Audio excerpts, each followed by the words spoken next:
Chelsea. Hey, Casey. I just got done with the workout. How you Yeah, doing? I'm well. Tell me all about it. Good.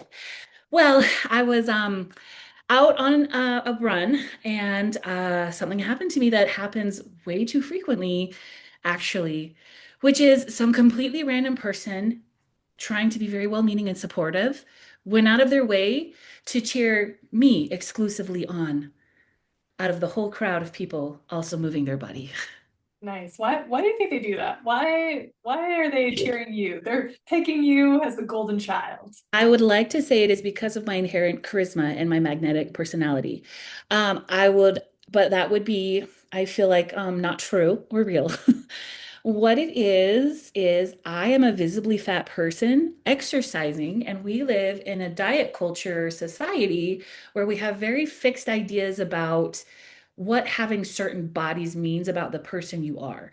And so if your body looks a certain way, we automatically assume a certain set of like traits about you. And one of those stereotypes that we kind of have ingrained in this society we live in is that if you're in a large body, obviously you're very unhealthy and out of shape and you're lazy and don't do anything. Yeah. Um, but I am here to break some news to you, Chelsea. Okay. Ready for your mind to get blown? Ready. I'm braced and ready. Fat people exercise. What? They do? Ooh, they No way. do. No, Chelsea, I know that you're someone who has long been very aware of the fact that bodies come in different sizes and bodies don't tell you what a person can do or is capable of. And you've never, ever made me feel like I was not able to do something solely because of my body. We have gone on so many hikes just like in Utah and in Texas and just have had so many fun like outdoorsy adventures too, where yeah, it's funny that people That's uh just bad about me. cheer you on. Yeah. No, so this has happened really several times to me. So I just like I've been different level. Okay, so I'll just start with this. I don't think of fat as a bad word. I'm very Yeah. much part of like the group of people who just appreciate that it's a neutral descriptor. Yeah. My body being fat doesn't say anything about who I am as a person, and my body is fat. But again, it doesn't say anything about who I am as a person. Yeah. And my body has been different sizes of fat throughout my life. I've been like smaller fat, I've been larger fat, I've been medium fat, but I've just been different sizes. Mhm. But because I've always been visually larger than my peers, for my whole life and for ever since I was like a small kid, um, again, I've already had to like deal with and like start to navigate just the culture at large and how people view my body. But I've always enjoyed being active. So even though I've always had a larger body, I've always enjoyed being active. I've always enjoyed being outdoors. I've always enjoyed moving my body in various ways. And so I exercise and I'm fairly active. But there was a while where it was happening a lot more often than it's happened now, thankfully. But I would just be out and about exercising, and someone would single me out and be like, "Oh, look at you go. Good for you." And I was like, I'm doing the same thing you are. Do you want me to return the compliment? Like, what's this? And it happened actually a couple times with a particular friend where she was like her body was smaller than mine, but we would be doing the same activity. And it would be like, yeah, one person would go out of their way to be really friendly to me while I was being active the same way she was, and they wouldn't say anything to her.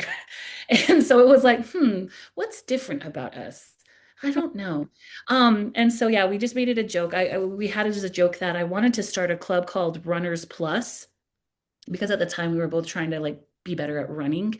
Yeah. Um, and the truth is, I've never enjoyed running, but I mean, like, I appreciate getting my heart rate up, but like running as like a way to exercise is not enjoyable to me. So it's not one that I really seek out, but I've been willing to do it, just as like a way to like kind of see where I'm at as far as like my VO2 stats are or whatever, like where I am with stamina in general with my aerobic health. And so she wanted to do some more running. I was like, yeah, sure, I'll do it too. And so one of the times that we were out running, and it was at a park where a lot of people would go running and lots of people, not like it wasn't like a pack of people running, but there was always someone running by. Yeah. And one of the times I was jogging by and my friend was also jogging and she wasn't very far away from me. And this nice woman, and again, she was coming from a place of kindness, but she was like, "Wow, look at you. I wish I were out there running today." And so it was a joke we had that I was going to start a club called Runners Plus, and it would be all like puffy letters with a plus because like plus size people. And it would just be like a club for people in large bodies who like to exercise and just wanted to do it with other people who are large size so it wouldn't be weird. Yeah. Um, because I'd also have had gym memberships in the past, and sometimes in the classes that I would be in, people would be like, "Wow, look at you." One time, I went to a friend of mine. She wanted to go to a yoga class at oh, I don't remember. It was like at a Hare Krishna temple or something like that where they offered a free yoga class, but it was like part of a class she was taking in college. Um, and she asked if I wanted to go, and I said, "Yeah, sure." So we went, and it was just like a lot of people from the like neighborhood of that temple who would come together to exercise. And so there were like a variety of people there. And it was just one of those like donate what you want to this teacher kind of classes. And I was the largest person in there physically. Um, but I loved yoga and I had done yoga for a long time and I still do yoga. And I remember I was doing yoga and my friend, whose body again is smaller than mine, she didn't really have as much experience doing yoga. And so I noticed that the teacher, because we were newer people, were like watching us. But I think he was trying to clock me a whole lot more because out of the two of us, naturally, he thought, well, she's in a bigger body. Certainly, this is going to be harder. I better be ready to like call an ambulance or something. And then at the end of the class, we're like cleaning up our yoga mats, and he came up and he's like, "You did a really good job. I was really impressed with you." And I was like, "Thanks. I do yoga." Like, I was just like, I don't know what to tell you, buddy. This wasn't my first time doing this. But he was very impressed that I guess like I didn't collapse and, have a heart attack in the Yeah. middle of it. The same friend that I had that Runners Plus joke with, we had gone to we were at a national park and we were out on the lake paddleboarding. And I was like sitting on the paddleboard because I'm not like great with balance. Like I still have limitations, obviously. Um, and so I was sitting on the paddleboard and paddled out across the lake. And then she had too. So she had actually gone out first on a little tour of the lake on this paddleboard, but we just had the one between the two of us. And then I sat on it and paddleboarded out. And she observed, like, wow, a lot of people talk to you when you're out there. And I was like, yeah, I think it's honestly just the Runners Plus phenomenon where they're like, wow, good for you for being out here moving your body, your very large body. So yeah, it's something that has happened multiple times in my life where people just have a mental model of large people don't exercise, large people are inherently out of shape. Mhm. And between my large body and my resting talk to me face, they felt like they needed to like go out of their way to make sure that I was being praised for doing something that was like we deem noble and good in this country and in this culture. Yeah. But especially because I was in a visibly marginalized, more marginalized body, and also in a visibly more unexpected body. And so they thought, surely she's trying to get in shape and good for her for trying to lose weight. And I just was like, no, I'm still gonna be fat. I'm just big and move. I don't know what to tell you. Yeah.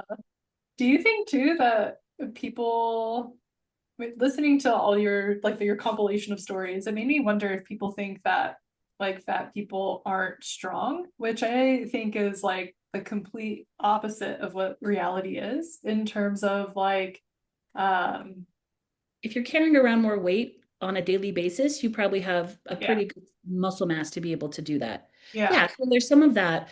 I spent a lot of my life. I also was just like a stronger kid. Like I've just also just been stronger yeah, for as a sure, person relative to my age and size. Just because, like, I mean, we moved around a lot as kids, and we were always doing the work of like moving boxes and furniture. for So sure. from a young age, I was already like good at lifting things up and packing up moving trucks and unloading trucks and stuff like that. And Yeah, so I always really liked like weightlifting is honestly one of my favorite kinds of exercise. I like a lot of body resistance that feels good. It's like that proprioceptive input that I like, but also it like just feels good. It releases like the right endorphins for me. It's nice to feel strong. And so that's also been something too where people will be like, whoa, you're like so strong. And of course, too, so we live in this diet culture, but we also live in this kind of more patriarchal culture where we think like girls are supposed to be small and dainty and everything. And I was constantly trying to make myself seem smaller, both physically because I was like, oh no, my body's wrong, but also like not look as strong as I was because it didn't seem to like make the boys around me feel very good when like they had a hard time doing something and I'm like, here, watch me. And usually on TV and stuff, like the really strong, big women were kind of more the butts of jokes and they ever were like Uh, celebrated or praised. yeah, Unless you were watching a really like unless you were watching wrestling or watching like American Gladiators. yeah, But they were that's true. still like they were, oh man, they were like hella strong women, Yeah. but they were also still in like bodies that were like fit enough that they weren't visibly fat, and so they were still deemed like okay and acceptable. And so yeah, that's kind of been my relationship with it. People being surprised that I'm being active, and wanting to again cheer me on because that's better than the alternative of like Yeah. openly terrible, which has also happened, but thankfully not nearly as often as the more well-meaning but patronizing, cheering me on for moving and exercising in a larger body. How was it growing up with a larger body in like the 90s and 2000s? Because that was like a huge like diet culture. That was like the peak of diet culture. Yeah, so I was always aware of my body. Also, like, I mean, and like anyone who, I mean, I feel like most people, especially it seems to happen to girls a lot more, or at least it did in the like 90s and early 2000s, but it was just like, well, and before that too, honestly, but people felt a lot more okay about commenting on girls' bodies. And so from a young age, people were constantly commenting on my body. And so I was aware of like other people noticing and clocking it. So I also started hearing and was aware of when people started noticing that I was bigger than peers, and getting commentary on that. I remember my grandma loved thrift stores and yard sales, and she would buy really weird stuff, but they were really important and treasures to her. And then she would want to like pass them on. And one of the times she bought this spandex costume, I guess it was. It was some sort of like spandex, maybe it was a dance outfit. And it had like neon colors and it had like tiger stripes. It was a very like Lisa Frank kind of vibe. And she was like, "Oh, Casey, I bought this and I think it would be like your size or maybe one of your other cousin's size. Why don't you try it on for me and then we can see who to give it to." And so I put it on. She made me take pictures in it and like I was 8 and I was totally hamming it up. Yeah. And then after she was like, "Yeah, it's definitely too small on you. You're too big for it. So we're gonna give it to your cousins." And I was like, "Okay."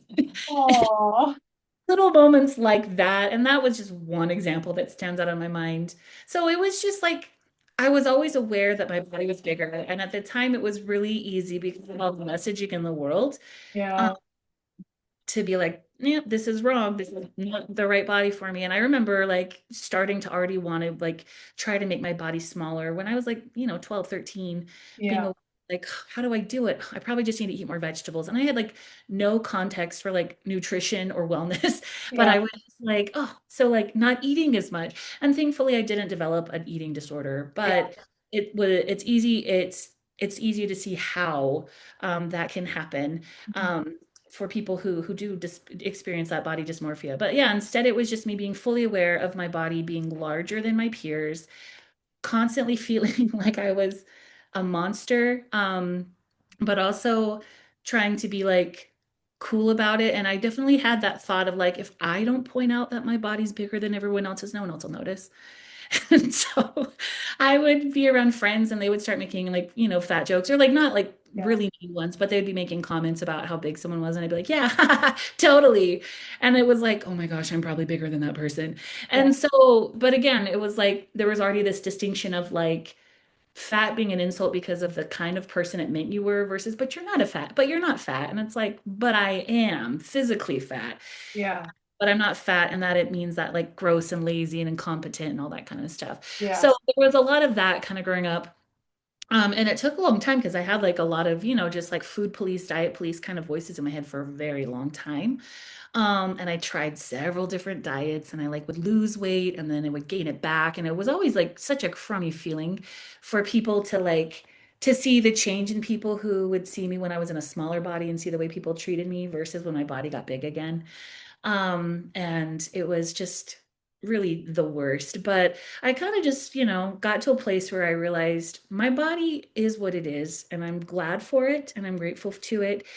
And the what I can do is just try to take the best care of it and not really worry too much about what it looks like. And so thankfully I kind of became aware of different kind of movements of things like body neutrality, body positivity, but also things like health at every size, and Mm, just doing that and getting like better information about health markers that you should be looking at versus more than like what size your clothes are. yeah, Try to focus on that a whole lot more and yeah, focus on just like implementing the most healthy behaviors that I can that promote, good cardiovascular health that can be measured through things like blood pressure and like good metabolic health, which is measured through things like your A1C and your blood sugar, and just really trying to focus more on that. And again, I'm still active, I still move, I still exercise. Um, and so I'm really just at a place now where it's like, well, this is my body, and I've had good experiences in it, and I've had not so good experiences in it, but that's true of everyone. And it's kind of the idea we've talked about before that if you're constantly waiting for like something to be a certain way before your life begins, then mhm, you're just like waiting forever. yeah, Um, because you can always find ways to like keep yourself from I don't know, just living and experiencing life. And so I've just tried to get to a place where it's like, well, but this is my body, and I'm glad that I have one, and I'm glad that it's as healthy as it is, and I'm glad that it's as capable as it is. yeah, And yeah, so I just keep, living my life. And sometimes just the nature of living my life seems to be inspiring to other people. But I'm also glad because it helps me appreciate too, like how I've been like kind of that person, but for other, maybe more marginalized groups where, yeah, maybe I've overcorrected with trying to make sure people of color know that I like care about them and want them to be safe and yeah, included and all that kind of stuff. And so then I'll, like get a little too like, ugh, and it's like, that's also patronizing. Or like people, because I work a lot with people with disabilities.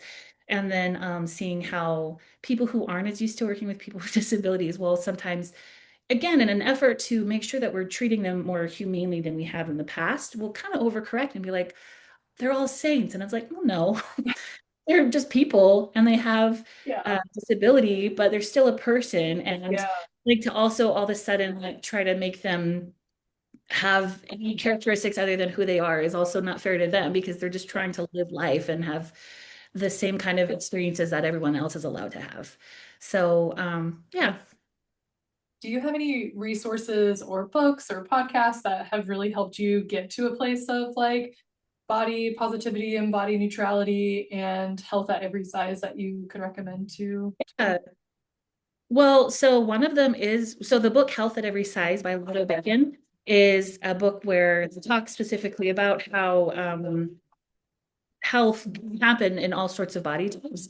And again, it's like to focus more on healthy behaviors and that the data that we have is a lot more around um, kind of the behavior and lifestyle patterns you're having, regardless of what your body ends up looking like with that.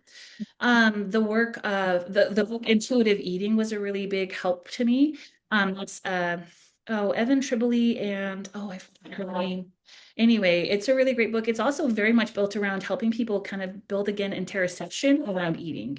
So kind of learning how to ignore signals that were not necessarily accurate interpretations and mental models around food and eating and trying to tap back into like what your experience is to try to be able to build a healthier relationship with food.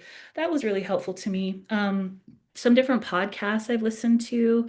Like one is The Wellness Trap. That one has some good information about how to distinguish like actual real health information from just like wellness trends that aren't always accurate.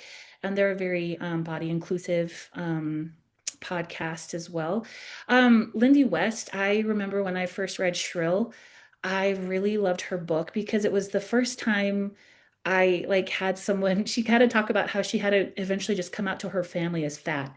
And I remember that resonating with me, just the way that, people who are like LGBTQ have to come out and like let people know, listen, this is who I am.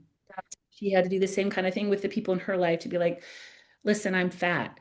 And that's me. And my body is large and that's it. And so she was a really big help to me. And she also, I really liked her book Shrill just because I could relate to some of her stories about her experiences with kind of just navigating the world in a larger body and having to deal with the way people interacted with her because of it. But yeah, so those are just some of the ones and the people that have helped me along this journey. And then Love it. yeah, then just a lot of again, just trying to get inside my own body through exercise, through just work with like interoception and like color mending stuff like that, just to help me become more aware of like how do I feel? Yeah. Get tuned into like what my body needs versus doing what I think my body is supposed to need or do based on other factors. Yeah, isn't it so fascinating that I feel like the older that we get, the more we realize like life isn't about um, just following some prescribed path, whether that's through your health or through like your physical health, your mental health, your spiritual health, like, or even like your achievements in life, where it really is just finding what works for you and your body and listening to kind of learning to tap into that intuition and to like your needs and understanding how your body as a machine works and what it needs in terms of fuel and maintenance and just care instead Yeah. of just a prescribed societal norm. Yeah. Yeah. I will say too, another person who comes to mind that I've appreciated too is Melissa McCarthy, because one of the things that has always been good at is just pointing people away from her body. Because when it comes down to it, like she points out too, because her body has changed size in the public eye, and that must be hard. But she's like, gosh, if the thing that we're going to focus on at the end of the day is what my body looks like, then I'm in the wrong profession because I'm here to act. And Yeah. if like my performance that stood out to you, um, and that's kind of how I feel about most things. I always thought it was funny when the America's Got Talent first came out, and I felt like you would see on social media, like every other post would be like, "You'll never believe what happened once this like homely person came out," and it was like Susan Boyle blew up Yeah. because she just doesn't look like the kind of person that we always associate with certain skills. But again, I'm like, did you guys like miss the Ugly Duckling read aloud in your class? Did you guys miss like all the stories that we grew up reading, which is the way that someone looks doesn't tell you what they're capable of. Yeah. And so the number of times I remember too, where it was just people being blown away by this average looking person doing something remarkable. And it's like, yeah, because Yeah. people who can do things are people, and sometimes they can look above average because of how we reward people who look, more symmetrical than others or whatever. But like, they don't have a monopoly on talent. Everyone can do stuff. Yeah. And it's more about like, if anything, your post here tells me more about where you're at in learning a pretty basic life skill, which is the way that someone looks doesn't really tell you a whole lot about who they are. Yeah. Oh, for sure. I love that. I love Hmm. that. So headline, don't let the way someone looks tell inform or how did you say it? Don't let the way looks influence you or make you have judgments about what they're capable of. Yeah. I don't know how I said it because I'm really good at saying eloquent things and having no memory of it. So by Well, it was a lot now. more eloquent than what I just said, but that's the headline. That's like the But main yeah, so I takeaway. can't repeat it, but essentially, yes. Don't judge a book by its cover, but Uh, like in a more in a less like axiomatic way. yeah, love it. Thank you for sharing, My pleasure. and we'll see you all next time. I gotta go. My heart rate has dropped into like the low zone. I gotta get it back up. Okay, let's go. Bye. See you next time. Bye.